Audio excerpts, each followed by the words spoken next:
Bonjour, moi c'est Lila, et je viens de créer ma petite chèvrerie dans l'Orne en Normandie. Il faut que je vous parle de mon projet qui, vous allez le découvrir, est très particulier. Je vous explique tout ça. On a l'image de l'élevage de chèvres où tout semble idyllique.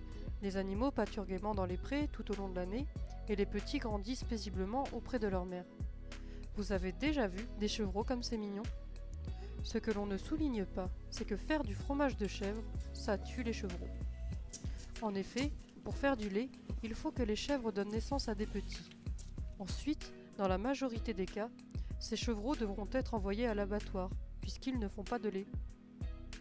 La bonne nouvelle, c'est qu'il y a une alternative. La solution est de ne pas faire naître ces chevreaux. Concrètement, comment on fait?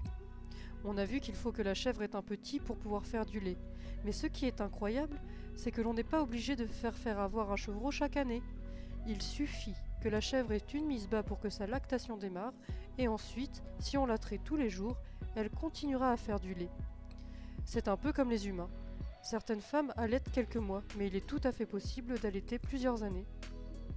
Bien sûr, la production laitière ne sera pas aussi importante que si les chèvres avaient des chevreaux chaque année, mais c'est la garantie d'un lait qui laisse la vie sauve à tous.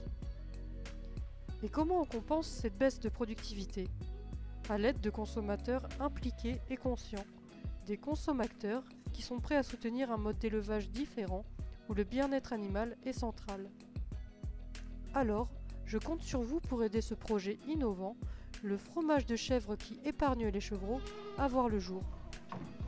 D'avance, je vous remercie infiniment, et les biquettes aussi vous seront très reconnaissantes de leur permettre d'avoir une vie heureuse.